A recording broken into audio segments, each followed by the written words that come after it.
والكبد الريح صاحب الوقار والسكينة والمدفوع بأرض المدينة والعبد المعيد ورسول المسدد المصطفى الأمجد حبيب إله العالمين وخاتم النبيين وسيد المرسلين ورحمة للعالمين أبي القاسم محمد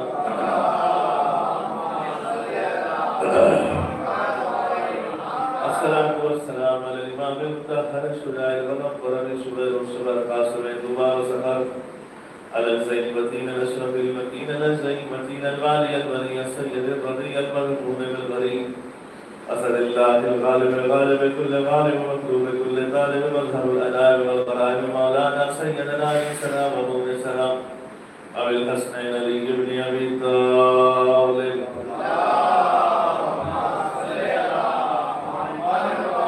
وآل أهل بيته الطيبين الطاهرين المعصومين المصدوقين الذين أظهروا الله لهم الرسالة وطهرهم تطهيرا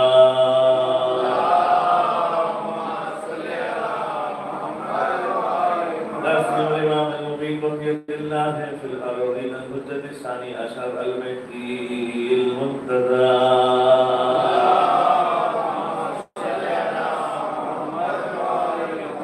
أرواح العالمين لمقدمة ترابه يكثر الله تعالى فرده الشريف نعمة الله إلى دائم الفيم من الآن إلى قيام يوم الدين أما بعد فقد قال الله تبارك وتعالى في القرآن المجيد وهو أصدق الصادقين وقوله الحق بسم الله الرحمن الرحيم كل شيء أحصيناه في إمام مبين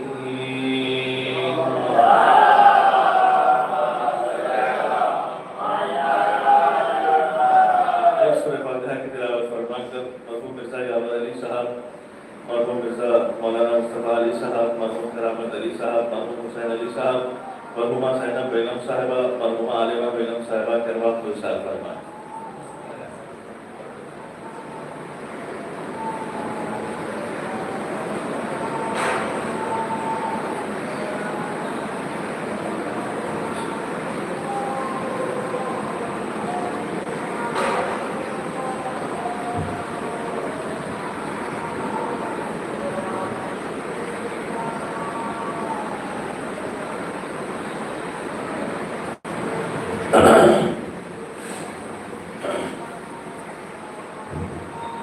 روز شہادت امام حسن عسکری علیہ السلام کے اس غمناک موقع پر زمانے امام کی خدمت میں تعزیت پیش کرتے ہیں اور تزکیہ درج کرتے ہیں اور زمانے کے امام کی خدمت میں ہم یہ بھی عرض کرتے ہیں کہ مولا آپ اکیلے نہیں ہیں ہم سب آپ کے ساتھ ہیں یتیم امام ہو گئے ہیں امام کے اوپر سے مدر کا سایہ اڑ گیا ہے اور آج ہم لوگ ان کے چاہنے والے بن کر امام کے تابوت کو اٹھا کر لے جائیں گے اور لائیں گے وہ کام کریں گے جو آپ نہیں کر سکے وہ کام کریں گے جو آپ نہیں کر سکیں گے چونکہ امام کی قید و بندی کے آج زمانے میں امام پردہ غیب میں جا چکے تھے امام غائب تھے جس وقت امام کی شہادت واقع ہوئی اس وقت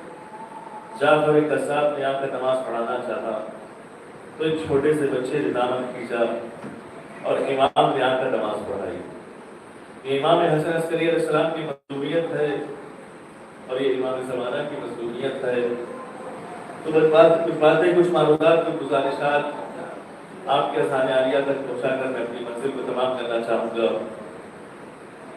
موسم کا مزاج بھی صحیح نہیں ہے اور لوگوں کو کام پہ بھی جانا ہے تو بس عزیزان محترم مختصر سے وقت میں مختصر سے گفتگو امام جو ہوتا ہے وہ امام مبین ہوتا ہے ہر خشک و تر اس کے اندر پائی جاتی ہے ہر علم اس کے اندر پایا جاتا ہے دنیا میں کون سا علم ایسا نہیں ہے جو اس کے اندر نہ پایا جاتا ہو کائنات میں پروردگار عالم نے 2 حرفوں کے علم کو دیا ہے جس وقت امام زمانہ کا ظہور ہوگا تو جو 2 حرف کے ساتھ ساتھ 72 حروف کا علم بھی لے کر آئیں گے زمانہ اتنا ترقی کر چکا ہوگا کہ دنیا محو حیدر سے انگشت وزندان ہوگی کہ آج یہ ترقیاں اس زمانے میں کہاں تھی آج یہ ترقیاں ہو رہی ہیں ادارے محترم، دنیا یہ سمجھتی ہے کہ ہم نے ایٹم بم بنا لیا تو ترقی کر لیا، ہم نے راکٹ بنا لیا تو ترقی کر لیا، ہم نے ہوائی جہاز بنا لیا تو ترقی کر لیا، لیکن ادارے محترم اس سے تیز کئی ہزار گنا امام کے پاس اتنا علم ہوگا کہ امام ایسے ایسے ہتھیاروں کو جو ہے بنانے کا حکم دیں گے جو دنیا اس کے پیچھے رہ جائے گی اور امام کے ہتھیار آگے بڑھتے چلے جائیں گے۔ اور عزیزان محترم یاد رکھیے گا، یہ وہ امام حسن عسکری علیہ السلام کے لیے آپ جس مجلس کو آپ نے انعقاد کیا ہے، کچھ باتیں سیرت امام کے حوالے سے آپ کے سامنے پیش کرنا چاہتا ہوں۔ امام کی حدیثوں میں ایک حدیث آپ کے سامنے عرض کروں۔ امام فرماتے ہیں کہ جب اپنے بھائی کو نصیحت کرو تو تنہائی میں نصیحت کرو، جب اپنے بھائی کو باز و نصیحت کرو، اسے سمجھانے کی اگر کوشش کرو تو تنہائی میں کرو۔ امام فرماتے ہیں جس نے اپنے بھائی کی نصیحت تنہائی میں کی ہے گویا کہ اس نے اس کی عزت کو بچا لیا ہے، اور اگر تنہائی میں نہ کر کے اگر تم نے بازار میں دوسروں کے سامنے اگر تم نے باز و نصیحت کی ہے تو گویا کہ تم نے اس کی شان کو گھٹا دیا ہے۔ پھر دوسری حدیث میں امام فرماتے ہیں کہ اگر سارے گناہوں کو اگر ایک کمرے میں رکھ دیا جائے، سارے خواہش کو ایک حجرے میں رکھ دیا جائے اور اس کی کنجی اللہ تعالیٰ اگر قرار دے گا تو جھوٹ قرار دے گا۔ جانے محترم آپ غور فرمائیے گا کہ اگر ایک حجرے میں سارے خواہش ہیں، ساری برائیاں ہیں، اس کی کنجی ہوگی جھوٹ۔ جھوٹ کے ذریعے سے ہر خبیث اور ہر برائی کو بھی آگے بڑھایا جا سکتا ہے، لیکن اگر انسان جھوٹ بولنا بند کر دے تو سارے گناہوں کو بند کر دے گا، سارے گناہوں کو بند کر دے گا۔ لیکن اگر جھوٹ بولنا شروع کر دے تو جھوٹ کے ساتھ ساتھ جتنے بھی برائیاں ہیں جھوٹ کی وفاداری میں سرفہرست نظر آئیں گے۔ لیکن اگر جھوٹ ہی کو ختم کر دیا جائے تو اس کا مطلب یہ ہوا کہ سارے برائیوں کو بھی جو ہے نا اس نے ختم کر دیا۔ پھر عزیزان محترم تیسری حدیث ہے جو آپ کے سامنے عرض یہ کرنا چاہتا ہوں کہ امام فرماتے ہیں کہ میرا جو مومن ہوگا، ہمارا جو مومن ہوگا، اس کی 5 علامتیں ہوں گی۔ پہلی علامت یہ ہے کہ وہ قیامت رکعت نماز پڑھتا ہو، دوسری علامت یہ ہے کہ عقیق کی انگوٹھی پہنتا ہو، تیسری علامت یہ ہے کہ خاک شفا پہ سجدہ کرتا ہو، چوتھی علامت یہ ہے کہ بلند آواز سے بسم اللہ کہتا ہو، پانچویں علامت یہ ہے کہ زیارت اربعین پڑھتا ہو۔ تو عزیزان محترم یہ امام حسن عسکری علیہ السلام کے اقوال حکیمانہ ہے جو آپ کے سامنے عرض کر دیا۔ اب آئیے عزیزان محترم ان کرامات کی طرف ہم چلتے ہیں، ان معجزات کی طرف چلتے ہیں کہ جہاں پر امام نے اپنے چاہنے والوں کے لیے معجزات دکھائے۔ جب دین پر آفت آیا تو معجزہ دکھایا، جب غربت پر آفت آئی تو معجزہ دکھایا، جب اپنے شخصیت پر مصیبت آئی تو معجزہ دکھایا۔ ایک بلند ترین صلوات پڑھیں محمد علیہ۔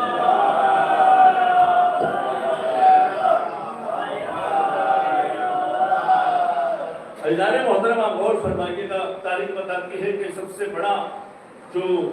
بڑی جو مصیبت آئی تھی دین اسلام پر اس زمانے میں، تو ایک مرتبہ بادشاہ جو معتمد عباسی تھا اس نے کہا تھا کہ اے مولا آپ آئیے باہر نکلیے، اس کا جواب دیجیے۔ وہ مصیبت کیا تھی؟ تو وہ مصیبت یہ تھی کہ عیسائی جو پادری تھا وہ جب بھی ہاتھوں کو بلند کرتا تھا بارش ہو جاتی تھی، جب بھی ہاتھوں کو بلند کرتا تھا جو بارش ہو رہی ہے، جب بھی اس زمانے میں ہاتھوں کو بلند کرتا تھا طوفانی بارش، بادل جو ہے چھا جاتے تھے، آسمان مزاج بدلنے لگتا تھا اور بارش ہو جاتی تھی۔ اب ایسے موقع پر سارے مسلمان عیسائی کی طرف پلٹنے لگے۔ اب سارے مسلمانوں کے دل میں یہ عقیدہ پیدا ہو گیا کہ ہو نہ ہو یہی پادری پر امام پر حق ہے، ہو نہ ہو ان کا مذہب پر حق ہے، ہاتھوں کو بلند کرتا ہے تو بارش ہو رہی ہے۔ تو یہ ایک پیغام پہنچایا امام کے خدمت میں کہ مولا آپ کے دین اسلام پر مصیبت آئی ہے، بچانا آپ کو ہے۔ امام نے فرمایا ان علماء کو کہہ دو کہ سوموار کے دن آئے۔ اب جب امام نے حکم دیا کہ سوموار کو آنے کا حکم دیا، اب جب امام پہنچے سوموار کے دن جیسے ہی پہنچے، امام نے کہا کہ ان کے ہاتھوں میں جو چیز بھی ہوگی اٹھا کر میرے پاس لے کر آؤ۔ اب دیکھا کہ ان کے پاس ایک کالی سی چیز تھی اور امام نے اسے دیکھ کر کہا کہ نبی کی ہڈیوں میں سے ایک ہڈی ہے، نبی کے ہڈیوں میں سے ایک ہڈی ہے۔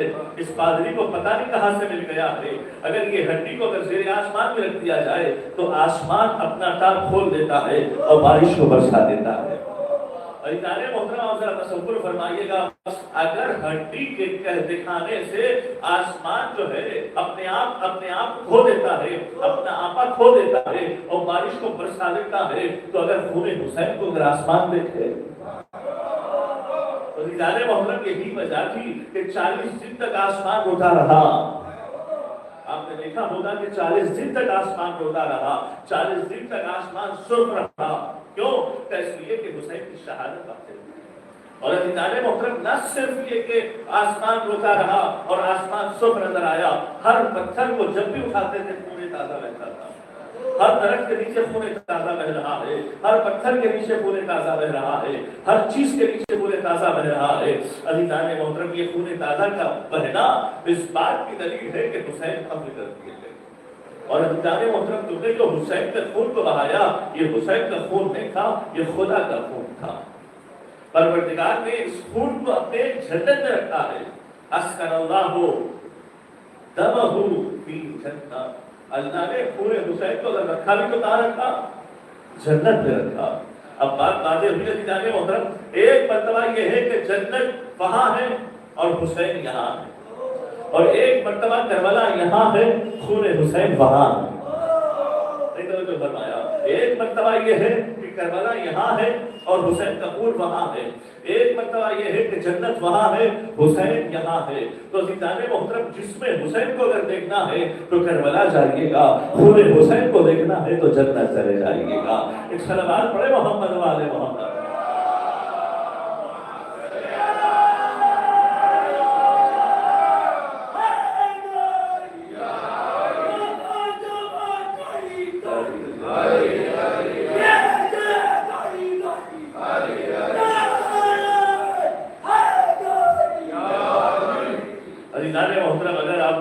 حسین کو دیکھنا ہے, جس میں حسین کی زیارت کرنا ہے تو کربلا چلے جائیے, اگر پورے حسین کی زیارت کرنا ہو تو جنت چلے جائیے. اور عزیزان محترم یاد رکھیے گا کہ امام حسن عسکری علیہ السلام کا زمانہ پورا اشوک زمانہ, جہاں پر ایک میسج کو دوسرے میسج تک دوسروں تک پہنچانے کے لیے بڑی پریشانیاں. اب آپ دیکھیے گا کہ ہمارے موبائلوں کا نیٹ ورک اگر بند ہو جائے خدا نہ خاصہ تو کتنا کروڑوں کا نقصان ہو جاتا ہے. یہ تو ہم شہر والے جانتے ہیں, لیکن ممبئی میں اگر ہو جائے اور دلی میں ہو جائے تو کروڑوں نہیں لاکھوں ہزاروں کروڑوں کا نقصان. ایک گھنٹے تک کے لیے اگر کرنٹ لائٹ چلی جاتی ہے تو کروڑوں کا نقصان. یہاں پہ کوئی اہمیت نہیں ہے ہمارے شہروں میں, ہمارے گاؤں میں کوئی اہمیت نہیں ہے لائٹ کے چلے جانے سے کتنا کس کا نقصان ہوتا ہے. لیکن مضافاتی شہر جو ممبئی ہے, مضافاتی شہر جو دہلی ہے, ایک گھنٹے کے لیے اگر لائٹ چلی جائے ہزاروں کروڑوں کا نقصان. اسی طرح سے عزیزان محترم کہ امام کے گھر کو محاصرہ کر لیا گیا, سارے نیٹ ورک بند ہو گئے, ایک دوسرے سے ملنا ملانا منع ہو گیا, ایک دوسرے سے ملنے کے لیے بھی جا رہے ہیں تو اس کی چیکنگ ہو رہی ہے. اسی وجہ سے امام کو امام عسکری اس لیے کہا جاتا ہے کہ امام کئی سالوں تک فوجی چھاؤنی میں رہا کرتے تھے, یا یہ کہ امام کا گھر فوجی چھاؤنی میں تھا, یعنی جہاں گھر امام کا تھا اطراف میں جتنی بھی باؤنڈری تھی وہاں سرکاری لوگ رہا کرتے تھے, جاسوس تھے, انٹیلیجنس تھی, تاکہ کوئی بھی انسان آتا تھا اس کے بارے میں فوراً خبر جو ہے بادشاہ کو دی جاتی تھی کہ فلاں انسان امام سے ملنے کے لیے آیا ہے, فلاں انسان مولا سے ملنے کے لیے آیا ہے. اور عزیزان محترم جب بھی ملاقات اگر نصیب بھی ہو جائے تو اس کے ساتھ حکومت کا ایک انسان رہتا تھا, جاسوسی کے لیے حکومت کا انسان بیٹھتا تھا کہ باتیں ہو کیا رہی ہے, گفتگو ہو کیا رہی ہے, کیا کوئی راز کی بات تو امام نہیں پہنچا رہے ہیں, کوئی راز کی بات امام تو نہیں بتلا رہے ہیں. تو اس طرح سے امام کی زندگی پورا شوق زندگی, خطرناک زندگی, سیکیور زندگی, سارے اطراف کے لوگ جو ہے نا امام کے اوپر نظر دوڑائے ہوئے, سارے کیمرے حکومت کے امام کے اوپر ہے. اب ایسے موقع پر وجہ کیا ہے, سبب کیا ہے؟ یہی وجہ ہے اور یہی سبب ہے کہ رسول نے فرمایا کہ ان قریب میرا بیٹا آنے والا ہے جس کا نام مہدی ہوگا, اس کا نام میرا نام ہوگا, اس کی کنیت میری کنیت ہوگی, اس کے شمائل میرے شمائل ہوں گے, اس کی رفتار میری رفتار ہوگی, اس کی گفتار میری گفتار ہوگی, جس نے اس کی اطاعت کی اس نے میری اطاعت کی ہے. یہ جو اوصاف مہدی ہے ہر امام نے اپنے تعارف کے انداز میں انداز بیان کیا. اور عزیزان محترم جب ان کو یقین ہو گیا کہ 10 اماموں تک یہ بیٹا آنے والا نہیں ہے, جب ان کو یقین ہو گیا کہ یہ جو لال آنے والا ہے, یہ جو حکومت کرنے والا جو آنے والا ہے, یہ جو تختہ پلٹنے والا جو آنے والا ہے وہ مہدی عسکری کا لال ہوگا.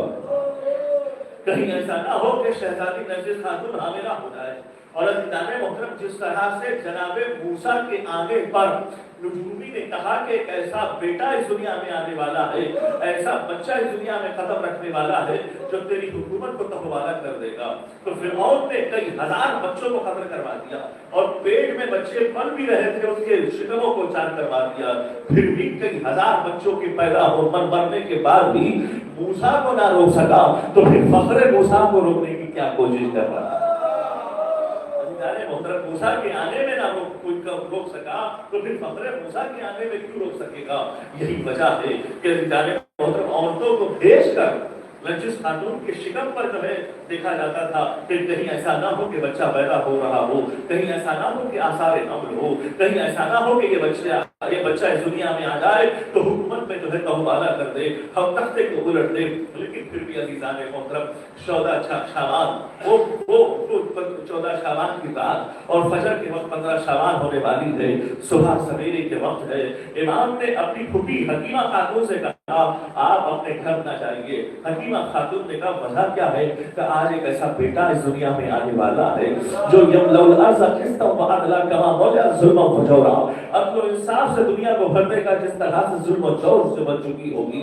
ایک مرتبہ حکیمہ خاتون جس خاتون کے پاس پہنچی ہے اور پہنچنے کے بعد دیکھا کہ بیٹا آثار حمل تو دکھائی نہیں دے رہے ہیں۔ ایک مرتبہ امام حسن عسکری نے فرمایا یہی تو اللہ کی شان ہے، یہی تو اللہ کی مرضی ہے،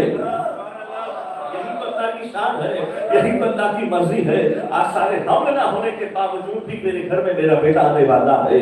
اب آپ غور فرمائیے گا، تاریخ بتاتی ہے کہ وہ جمعے کا دن تھا، وہ صبح سویرے کا وقت تھا، فجر کے وقت کا وقت تھا۔ اب ایسے موقع پر زمانے کا امام اس دنیا میں قدم رکھ رہا ہے اور اس طرح سے قدم رکھ رہا ہے کہ جس طرح سے کوئی بچہ قدم نہیں رکھ سکتا، اور رکھنے کے بعد سب سے پہلے امام زمانہ نے سر کو سجدے میں رکھ کر کہا سبحان ربی الاعلی و بحمدہ، ساری تعریفیں اس اللہ کے لیے ہے جو سبحان اللہ جیسے انسان کو بقیت اللہ کے طور پر چن کر اس دنیا میں محترم حکیمہ خاتون نے کہا کہ بیٹا اگر تیرے بعد اگر یہ حجت خدا ہے تو علامت کیا ہے؟ تو اماں ذرا دیکھیے گا کہ مہر امامت ہوگی اور مہر امامت ہے۔ محترم اب یہ بچہ ہے، دیکھیے گا بچے کے آنے پر بچہ روتا ہے اور رونے کی آواز دوسروں تک پہنچ جائے تو فوج آ سکتی ہے۔ بچہ خاص بچہ ہے، محترم بچہ پیدا ہونے کے بعد یہ دنیا کہتی ہے کہ بچہ جب تک نہ روئے وہ حیات دار نہیں ہوگا، وہ حیات والا نہیں ہوگا، لیکن امام زمانہ نے فطرت کو بدل کر بتا دیا کہ میں پیدا بھی ہو جاؤں گا اور گریہ بھی نہیں کروں گا اور میں زندہ بھی رہوں گا، پیدا بھی ہو جاؤں گا اور گریہ بھی نہیں کروں گا اور زندہ بھی رہوں گا۔ اس بات کی دلیل ہے عزیزان محترم کہ میں نمائندے خدا ہوں، یہ تمہاری تقدیرات کو بدلنے کے لیے آیا ہوں، تم میرے تقدیر کو بتا نہیں سکتے، تم میرے اختیارات کو بتا نہیں سکتے، تم میرے لیے قانون کو نہیں بتا سکتے۔ عزیزان محترم ہم لوگ کرتے کیا ہے؟ آپس بچے میں گویا کرتے ہیں، کسی کے یہاں پہ آثار حمل ہو تو ہم کہتے کیا ہے کہ اگر 7ویں مہینے میں بچہ پیدا ہو تو یہ ہوگا، 8ویں مہینے میں بچہ پیدا ہوگا تو یہ ہوگا، 9ویں مہینے میں بچہ پیدا ہوگا تو یہ ہوگا، 10ویں مہینے میں بچہ پیدا ہوگا تو عزیزان محترم یہ صرف ہماری زبان تک کی رسائی ہے، وہ زمانے کا امام ہے، حکومت کا امام ہے، کائنات کا امام ہے، وقت کا امام ہے، جنات کا امام ہے، انسانوں کا امام ہے، چرند پرند کا امام ہے، رشیوں کا امام ہے، ابروں کا امام ہے، غیروں کا امام ہے۔ صرف اتنا ہے کہ زمین والوں کا امام بھی وہ ہے، آسمان والوں کا بھی امام وہ ہے، ساتوں آسمان میں جتنے بھی خلائق ہے اس کا بھی امام ہے، زمین میں جتنے بھی خلائق ہے اس کا بھی امام ہے، کائنات کے ذرے ذرے تک اس کی رسائی ہے، کائنات کے ذرے ذرے تک اس کی جو ہے پہنچ ہے۔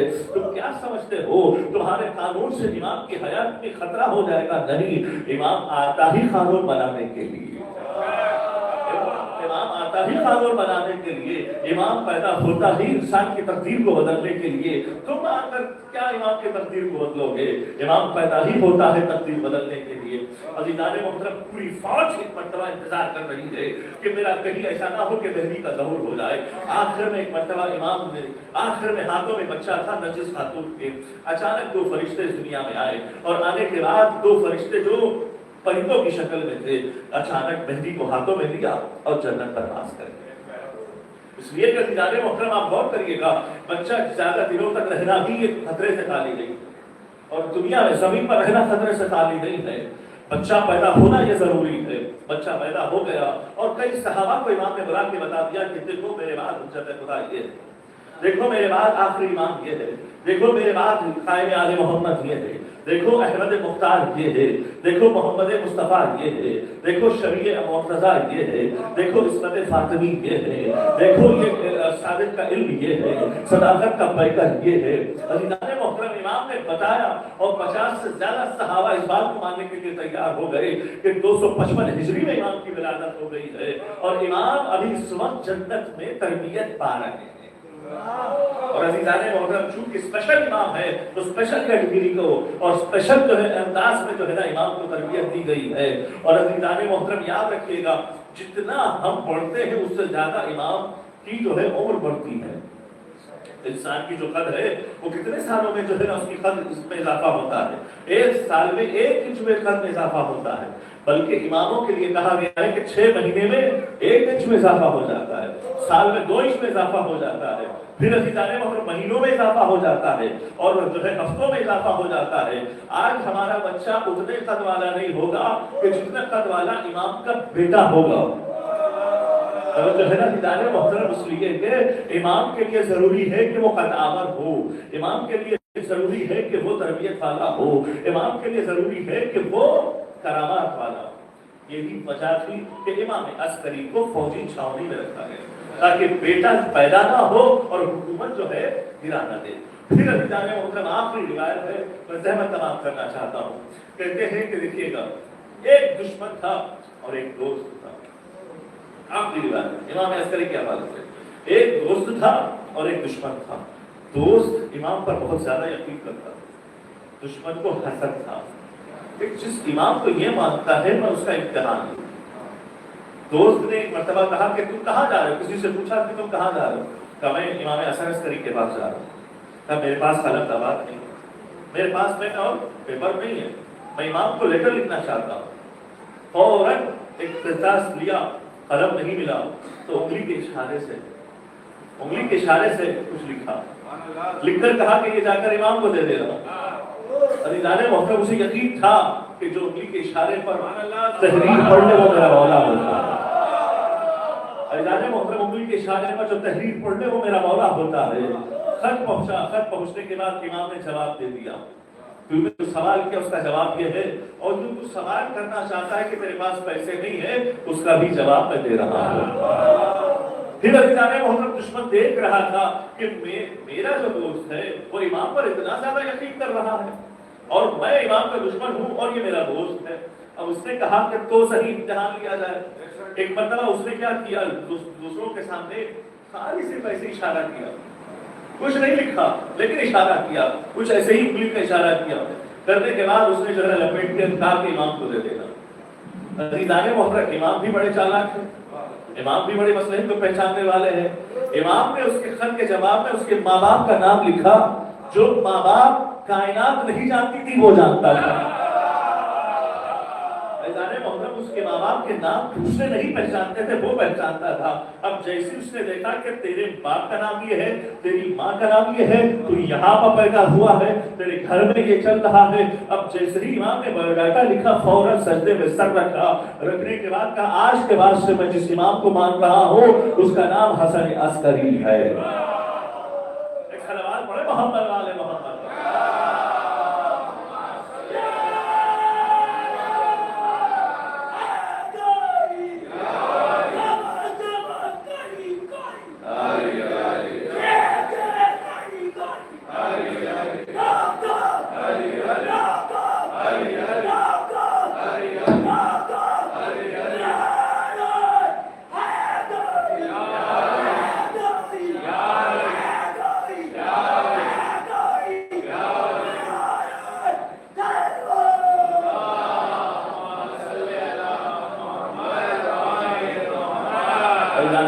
جس امام کو تو مانتا ہے تو اسی امام کو بھی مانتا ہے، اس لیے کہ امام نے وہ عقیدہ بیان کیا ہے جو عقیدہ کوئی بیان نہیں کر سکتا۔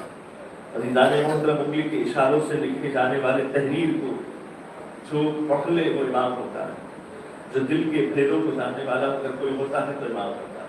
یہی ایک روایت کا عزیزان محترم، ایک شخص سے آیا امام کے پاس اور وہ چاہتا ہے کہ کچھ پیسے امام سے مل جاتا۔ اب جیسے ہی ایک مرتبہ باتوں میں ہی بھول گیا، وہ چلنے لگا۔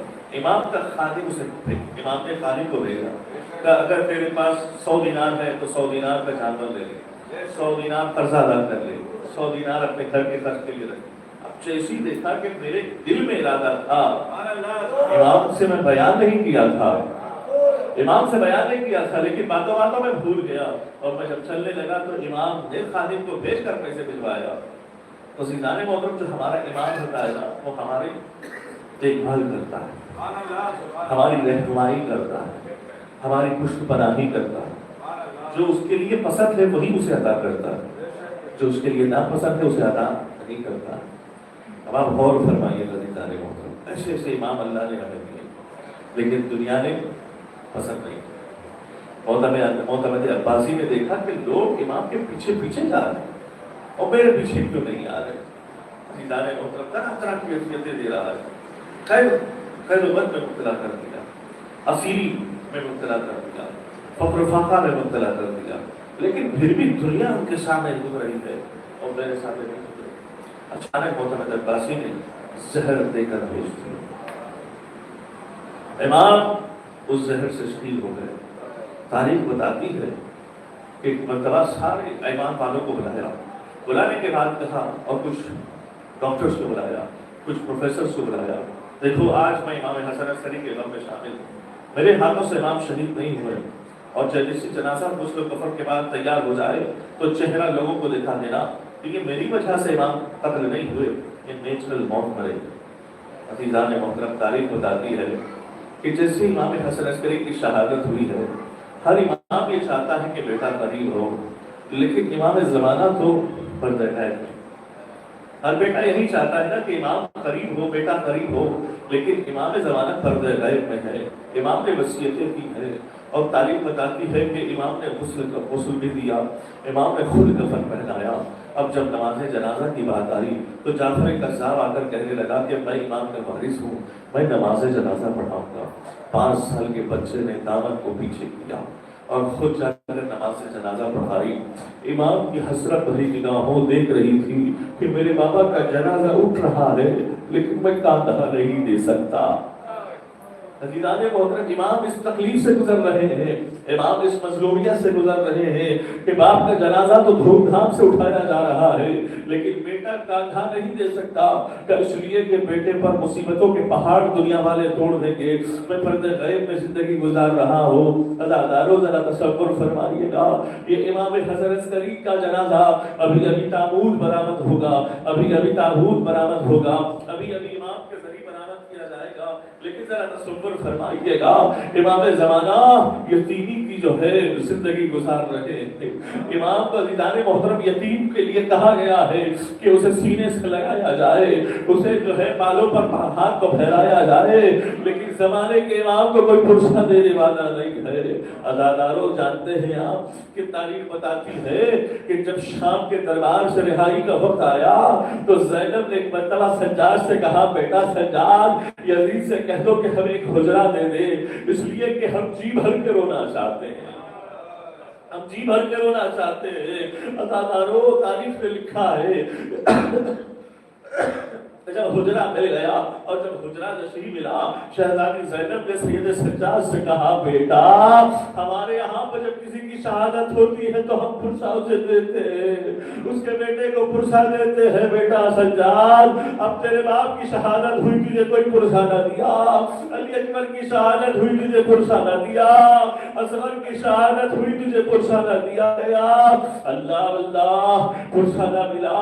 اے بیٹا سجاد، ذرا بلندی پر بیٹھ جائیے۔ سجاد سے بلندی پر بیٹھنے کا حکم ملا، سجاد بیٹھ گئے، اور جب بیٹھ گئے تو زینب نے کہا، بیٹا باپ کا پرسہ قبول کر لے، علی اکبر کا پرسہ قبول کر لے، اصغر کا پرسہ قبول کر لے۔ عزادارو، ہر ایک کا نام زینب نے لے لیا اور محمد کا نام نہیں لیا۔ سید سجاد نے کہا، پھوپھی اماں، اس بیٹے کے طرف سے اور محمد کا پرسہ قبول کر لو۔ جزاکم اللہ خیر الجزاء. اللہ کو کوئی غم نہ دے سوائے غم سید الشہداء کے. عزیزان محترم یاد رکھیے گا کسی پر کوئی غم آ جائے نا اگر وہ کھل کے روتا ہے تو غم ہلکا ہو جاتا ہے. اگر وہ کسی پر کوئی مصیبت آ جائے اگر وہ کھل کے ہنسے تو خوشی بالا تر ہو جائے, کھل کر گریہ کرے تو غم ہلکا ہو جائے. کہتے ہیں کہ سید زادیوں کو رونے نہیں دیا جاتا تھا, سید زادیاں سسکیاں لے لے کر روتی تھی. یہی وجہ تھی عزادارو کہ جب شیعہ نے حیدر کرار ٹھاٹے مار کر روتے ہیں اور ایک مرتبہ بلند آواز کر کے روتے ہیں تو زینب کو بڑا پسند آتا ہے, سکینہ کو پسند آتا. سکینہ کہتی ہے بھوپی اماں یہ رونے والے کون ہے, لیکن تیرے بابا کے چھانے والے ہیں. اتنی آواز بلند کر کے کیوں رو رہے ہیں؟ کب تیرے بابا کے غم کو رو رہے ہیں, تیرے بابا پر ہونے والے مصیبتوں کو یاد کر کے رو رہے ہیں. اے بھوپی اماں اگر یہ کربلا میں ہوتے تو میرے بابا شہید نہ ہوتے.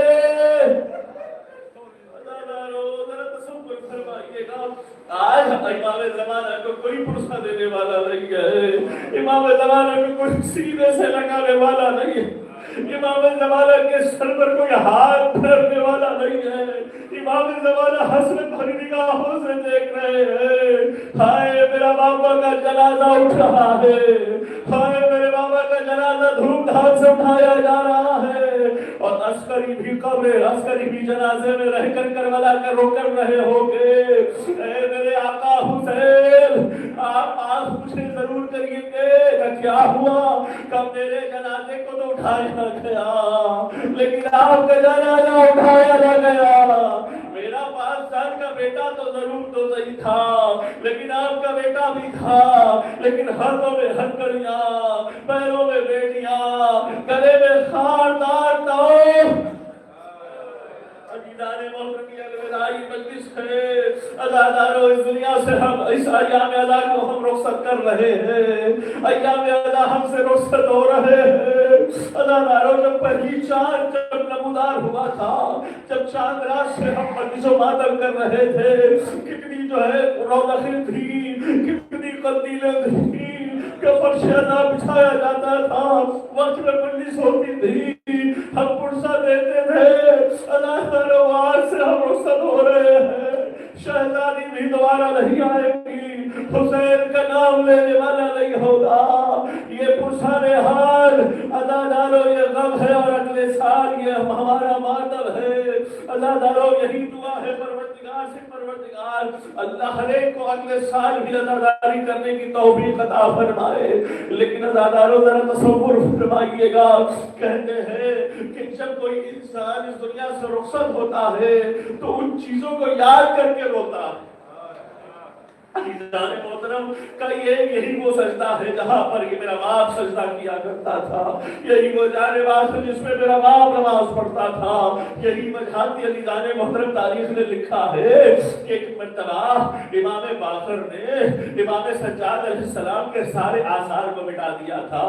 کہیں ایسا نہ ہو کہ میرے باپ کا جو ہے یاد حسین کی یاد آ جائے, رونے لگے. عزیزان محترم ہمیں بھی یاد آتا ہوگا, یہی فرض تھا, یہی دعا پڑھتے تھے, یہی ماتم ہوتا تھا, یہی تبرک تقسیم ہوتا تھا, یہی عزاداری ہوتی تھی. اب تو دن گزر جانے کے بعد وہ ماحول نظر نہیں آئے گا, وہ ماحول نظر نہیں آئے گا. بے امام بارگاہ کے دروازے بند ہوں گے, قندیلیں بجھا دی جائیں گی, لائٹیں بجھا دی جائیں گی, لیکن عزادارو ذرا تصور فرمائیے گا, لیکن جو دل پہ جو حرارت ہے وہ کبھی بجھ نہیں سکتی. یہی وہ حرارت لے کر پھر اگلے سال ہم ضرور آئیں گے, پھر عزاداری کریں گے. لیکن آخری زحمت تمام کر رہا ہوں, آخری روایت عزادارو تاریخ نے لکھا ہے کہ امام سجاد نے 40 سال تک ریا کیا. زمانے کا امام آج بھی خون کی آنسو رو رہا ہے, اس لیے کہ پروردگار کب اجازت دے گا کہ میں خون ناحق کا بدلہ لے سکوں, کب اجازت دے گا تو اصغر کے خون کا بدلہ لے سکوں, کب اجازت دے گا جد امجد حسین کا بدلہ لے سکوں. اے پروردگار تو کب اجازت دے گا کہ صحرا پر مصیبتوں کا پہاڑ جس نے توڑے ہے وہ آرام سے سو رہا ہے۔ عزادارو ہمارا گریا تو بند ہو جائے گا لیکن کل سے ہم گریا نہیں کریں گے، لیکن اکیلا ایک گریا کرنے والا ہوگا، وہ زمانے کا امام ہوگا۔ کبھی امام کو روتے ہوئے دکھائی دے گا، کبھی حسین کے کرتے کو دیکھا تو روئے گا، کبھی جھولا سنت میں دیکھے گا تو روئے گا، کبھی سجاد کے جالے باز کو دیکھے گا روئے گا، کبھی امام سجاد کو دیکھا روئے گا، کبھی چادر سکینہ کو دیکھے گا تو گریا کرے گا، کبھی آثار قدیمہ کو دیکھے گا تو گریا کرے گا۔ یہی وہ امام ہے جب گریا کرتے کرتے کبھی کربلا جاتا ہے تو گریا کرتا ہے، تو کبھی جنت البقیع جاتا ہے تو گریا کرتا ہے، کبھی سامرا جاتا ہے تو گریا کرتا ہے، تو کبھی نجف آتا ہے تو گریا کرتا ہے۔ عزادارو یہی وجہ ہے کہ زمانے کا امام کہتا ہے کہ جب میرے آنسو ختم ہو جاتے ہیں تو خون کے آنسو روتا ہے۔ انا للہ و انا الیہ راجعون۔ رب العالمین تفخیم اللہ بار الہ واسطہ محمد والے محمد کا اس خلیل ازا کو قبول فرما۔ بار الہ ان آنسوں کو رومال زہرا میں جگہ عطا فرما۔ بار الہ اس مجلس کے ثواب کو مرحومین کی خدمت میں شامل فرما۔ مرحومین کے گناہان کبیرہ و صغیرہ کو معاف فرما۔ مرحومین کو اعلی علیین پہ جگہ عطا فرما۔ مرحومین کے درجات میں بلندی عطا فرما۔ پروردگار آل محمد کا سایہ عطا فرما، آل محمد کا کرم عطا فرما، آل محمد کی محبت عطا فرما، آل محمد کی الفت عطا فرما، عزتوں میں اضافہ فرما۔ پروردگار باری آل مجلس جزارہ سے مشرف فرما۔ پروردگار جتنے بھی مومن مومنات یہاں پر حاضر ان کی حاضری کو قبول فرما، ان کی عزتوں میں اضافہ فرما، ان کی رحمتوں میں اضافہ فرما، ان کے اولاد میں اضافہ فرما۔ پروردگار جو پریشان ہے ان کی پریشانیوں کو دور فرما، جو بیمار ہے شفا کامل عاجل عنایت فرما۔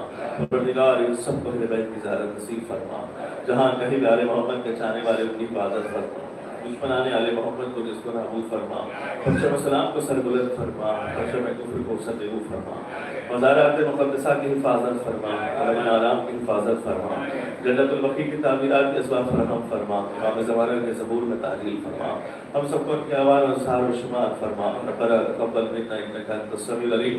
بسم الله الرحمن الرحيم۔ اللهم كل وليك الحجة بن الحسن صلواتك عليه وعلى آله وصحبه وفي كل ساعة